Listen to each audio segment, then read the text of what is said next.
Hi అండి, welcome to Ruthuprabha net 6. మీరు బాగున్నారా? నేనైతే చాలా చాలా బాగున్నాను. మీరందరూ బాగుండాలని మనస్ఫూర్తిగా అయితే కోరుకుంటున్నాను. వీడియో ఎక్కడ స్కిప్ చేయకుండా పూర్తిగా చూడండి, ఎలా ఉందో మీకు తెలుస్తూ ఉంటుంది. ఈ వీడియో కొంచెం లాంగ్గా ఉంటుంది, కానీ మంచి సింపుల్గా అయితే మంచిగానే చేశాను. ఈ వీడియో మొత్తం కంప్లీట్గా చూస్తే నేను ఎలా చేశానో కూడా తెలుస్తుంది. ఈ మధ్యన కొత్తగా ఉంటుంది. ఏంటంటే ఇంకోటి ఏంటంటే యూట్యూబ్ ఇచ్చిన ఐఫోన్ ఆప్షన్ ఉంది కదా, అది క్లిక్ చేయండి. ప్రతి ఒక్కళ్ళు కూడా అది క్లిక్ చేయడం వల్ల కొన్ని పాయింట్స్ వస్తాయి, ఇంకా కొంతమందికి రీచ్ కావటం వల్ల వీడియో చూస్తూ ఉంటారు. ఇలా ఎవరైనా తెలియని వాళ్ళు ఉంటే తెలుసుకుంటారు కూడా, యూట్యూబ్ ఎలా చేయాలి ఏంటి, యూట్యూబ్లోని ప్రాసెస్ ఏంది అవన్నీ కూడా తెలుస్తూ ఉంటాయి. ఎప్పుడైనా యూట్యూబ్ నేను చెప్పాలి, ఈరోజు టాపిక్ ఏంటంటే యూట్యూబ్లో అసలు మనం స్టార్ట్ చేసిన కాడ నుండి ఎలా చేయాలి ఏంటి అన్నది ఈ విషయం మీతో షేర్ చేసుకుంటాను ఈరోజు. ఫస్ట్ మనం స్టార్టింగ్లో వీడియోస్ ఎలా పెట్టాలి అన్నది కూడా ఇప్పుడైతే చెప్తాను నేను. ఫస్ట్ మనకి ఫ్యామిలీ సపోర్ట్ ఉండాలండి. ఫ్యామిలీ సపోర్ట్ ఉంటే మనం ఖచ్చితంగా యూట్యూబ్లో సక్సెస్ అవుతాము. ఫ్యామిలీ సపోర్ట్ గిట్లా లేకపోతే వాళ్ళని అడిగి బతిలాడైన సపోర్ట్ తీసుకోండి, కానీ వాళ్ళ సపోర్ట్ లేకోకుండా మాత్రం వీడియోస్ తీయకండి. అట్లా ఫ్యామిలీ సపోర్ట్ లేకోకుండా తీస్తే కూడా ప్రాబ్లమ్స్ వస్తూ ఉంటాయి. సపోర్ట్ ఉండాలి. నాకైతే ఫ్యామిలీ సపోర్ట్ బాగా ఉంది. మా బావే నాకు సపోర్ట్ చేసి, ఇంట్లో ఉంటున్నావు కదా, నువ్వు ఇంట్లో ఉండి కష్టపడే బదులు ఇంట్లో ఈ పనులు చేసే వీడియోస్ కూడా నువ్వు పెట్టుకుంటే నీకు మంచిగా ఇట్లా నువ్వు వర్క్ చేసినట్లు ఉంటుంది, ఇది నీకు ఒక డ్యూటీ లాగా ఉంటుంది, ఇట్లా చేసుకో, నువ్వు బయటికి వెళ్ళే అవసరం లేదులే, ఊక పనికి వెళ్తా నువ్వు షాప్కి వెళ్తా అని చెప్తున్నావు కదా, డ్యూటీకి వెళ్తా అని, అట్లా అవసరం లేదులే, ఇప్పుడు ఉన్న దాంట్లోనే ఇంట్లోనే ఒక్క సెల్లుతోనే నువ్వు చేసుకోవచ్చు, అలానే చేసుకో అని అయితే చెప్పిండు నాకు. చెప్తే సరేలే అని నేనైతే స్టార్ట్ చేశాను. నేను స్టార్ట్ చేసిన కాడ నుండి కూడా ఫస్ట్ మనకి ఒక్క సెల్ ఉంటే చాలండి. ఆ సెల్ ద్వారా మనం యూట్యూబ్ స్టార్ట్ చేసుకోవచ్చు. ఇంకోటి ఏంటంటే కొంతమంది స్టాండ్లు కొనుక్కుంటారు, మైకులు కొనుక్కుంటారు, అంటే వాయిస్ కరెక్ట్గా ఉండదని మైక్ కొనుక్కోవటం, స్టాండ్ కొనుక్కోవటం చేస్తారు. ఒక్క సెల్ ఉంటే చాలండి, మనం వాయిస్ ఓవర్ ఇచ్చుకొని ఇట్లా వాయిస్ ఓవర్ ఇచ్చుకోవచ్చు. మనం మాట్లాడింది ఏదైనా వాయిస్ మంచిగా వినిస్తూనే ఉంటుంది. అంటే దూరం నుండి మాట్లాడితే ఏం రాదు, కానీ కొంచెం మనం దగ్గర పెట్టుకొని మంచిగా క్లియర్గా మాట్లాడితే అర్థమవుతూనే ఉంటుంది. అక్కడ మనకి మంచిగా పాయింట్స్ అన్నీ వస్తూ ఉంటాయి. అదొకటైతే మనం తెలుసుకోవాలి. సెల్లు లేకపోతే ఎట్లా, స్టాండ్ లేకపోతే ఎట్లా తీస్తామంటే, నేనైతే నిజంగా చెప్తున్నాను, నేను వీడియో స్టార్ట్ చేసిన కొత్తలో చైర్స్ పెట్టుకొని, అంటే నేను వీడియో తీసే ఎదురంగా చైర్స్ పెట్టుకొని, నేను వీడియో తీసే ఎదురంగా ఒక చిన్న పీటలాగా పెట్టుకొని, లేకపోతే ఏదైనా సపోర్ట్ చూసుకొని పెట్టుకొని అట్లనే చేసిన కదండి. నేనైతే నిజంగా నేను ఏ స్టాండు కొనుక్కోలేదు, స్టార్టింగ్లో అస్సలు కొనుక్కోలేదు. ఈ మధ్యనే నేను స్టాండ్ కొన్నాను, కానీ అంతకుముందు నాకైతే స్టాండ్ అస్సలు లేదు. వీడియోస్ నా ఒకసారి చూడండి, మీకే అర్థమైంది నేను ఎక్కడ పెట్టి ఎట్లా తీస్తున్నాను ఏంటి అన్నది. నేను పొయ్యి కాడ కూడా ఇట్లా వీడియో తీసేటప్పుడు, ఇప్పుడు చూడండి ఇంత సింపుల్గా తీస్తున్నాను కదా, అప్పుడు స్టాండ్ లేనప్పుడు నేను సపోర్ట్ చేసుకొని, అంటే ఒక సెట్ ఉంటుంది, సెట్ పైన ఒక చిన్న సపోర్ట్ చేసుకొని పెట్టుకొని అట్లా వీడియోస్ తీసినప్పుడు ఫస్ట్లో స్టార్టింగ్లో నేను కొంచెం కష్టపడుతున్న కొద్దిగా నేను చేస్తున్న కొద్దిగా నాకు అవగాహన కావటం వల్ల నేను మంచిగా వీడియోస్ తీయటానికి ఇంకా ఇంప్రూవ్ అయిపోయాను. ఇప్పుడు నేను ఎట్లా అంటే, ఇప్పుడు నాకు తెలిసింది ఎట్లా చేస్తున్నాను ఏంటి అన్నది క్లియర్గా నాకైతే వచ్చేసింది. ఇక్కడైతే ఈరోజైతే ఇక ఇడ్లీ పిండి అయితే నైట్ కలిపేసి పెట్టాను.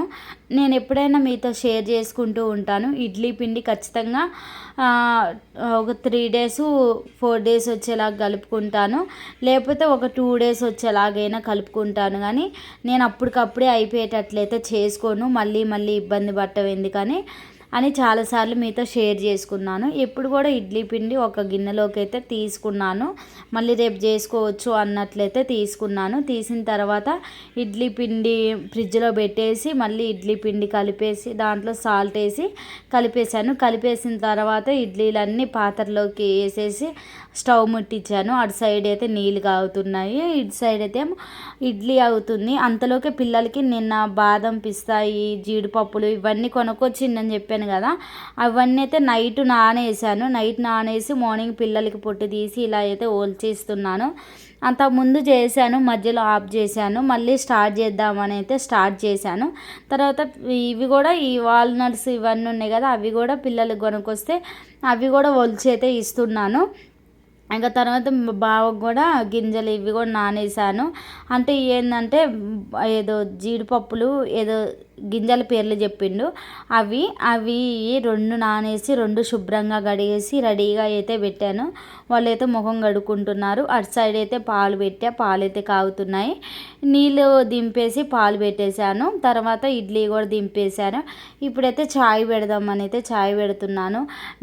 మీరు యూట్యూబ్ చూసే ప్రతి ఒక్కరు కూడా చాయ్ తాగితే చాయ్ ఇష్టం అన్న వాళ్ళైతే కామెంట్ చేయండి. నేనైతే నిజంగా నాకు చాయ్ అయితే ఖచ్చితంగా ఉండాలండి. ఖచ్చితంగా నేను తాగే గ్లాసు కొంచెం పెద్దగా ఉండాలి. చిన్న గ్లాస్ అయితే అస్సలు తాగను, నాకు ఇష్టం ఉండదు కూడా. మళ్ళీ దాంట్లో ఖచ్చితంగా బ్రెడ్ ఉండాలి, లేకపోతే బిస్కెట్స్ ఉండాలి, లేకపోతే కారపూస ఉండాలి, ఏదో ఒకటి ఉండాలి. కానీ ఏది లేకపోతే అయితే నేను డైరెక్ట్గా అయితే ఎప్పుడు తాగను అసలు. ఇక్కడైతే ఇడ్లీ అయితే అయ్యాయి. ఆ ఇడ్లీ తీసేసి ఒక గిన్నెలోకి అయితే సదిరేస్తున్నాను.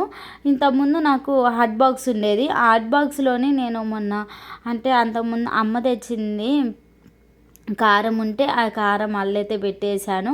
అందువల్ల హాట్ బాక్స్ లేదు, లేకపోవటం వల్ల ఇబ్బంది అవుతుంది కొంచెం. అది కూడా ఏరే గిన్నెలోకి చదిరేసి అది కూడా పెట్టేసేయాలి. ఆ గిన్నెలోకి తీసుకున్నాక మళ్ళీ సెకండ్ టిప్ కూడా ఇడ్లీ అయితే వేసాను.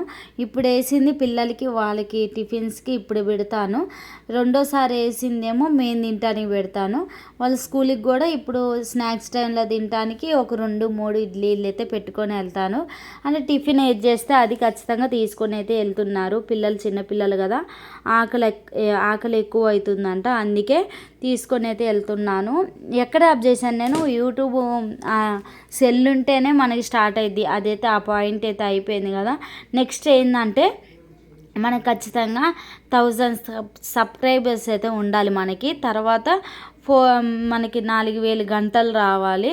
మనం ఓన్గా చేసేటట్లు ఉండాలి. వేరే వాళ్ళ వాయిస్తోని వేరే వాళ్ళ సాంగ్స్తోని మనం అస్సలు చేయొద్దు. మానిటేషన్ అయ్యేదాకా చాలా అంటే చాలా జాగ్రత్తగా చేసుకోవాలి. ఒక సౌండ్ కూడా వినరావద్దు, టీవీ సౌండ్ కూడా వినరావద్దు. అంత జాగ్రత్తగా చేసుకొని వస్తే మనకి మానిటేషన్ కరెక్ట్గా అయ్యిద్ది.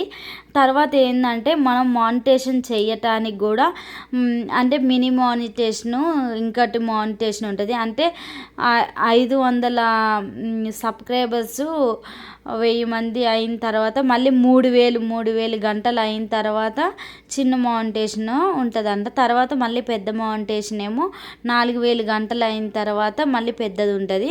ఇవన్నిటికి కూడా మనం కరెక్ట్గా చేయాలి. మనం నిజంగా చేసేటప్పుడు అన్నీ కరెక్ట్గా ఉన్నాయా లేవా, ఈ వాయిస్ ఓవర్ ఇస్తున్నాను కరెక్ట్గా ఉందా, బయట ఏమన్నా సాంగ్స్ వినొస్తున్నాయా, మనం సొంతంగా చేస్తున్నామా, అన్నీ చెక్ చేసుకొని మనం ఎడిటింగ్ చేసేటప్పుడు అవన్నీ చెక్ చేసుకుంటే మనకి కాపీ రైట్స్ అనేవి పడడం. మానిటేషన్ కాకముందే మనకి కాపీ రైట్స్ పడ్డాయి అంటే మనకి మానిటేషన్ అయితే అస్సలు కాదు.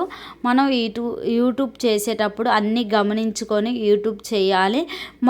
మనం చేసే టాపిక్ కూడా కరెక్ట్గా ఉండాలి. ఏ టాపిక్ తీస్తున్నాము మనం అన్నదైతే కరెక్ట్గా మనం పెట్టుకోవాలి. తమ్మునేళ్ళకి ఇవన్నీ కూడా కరెక్ట్గా పెట్టుకుంటే మన వీడియో మంచిగా వెళ్ళిద్ది.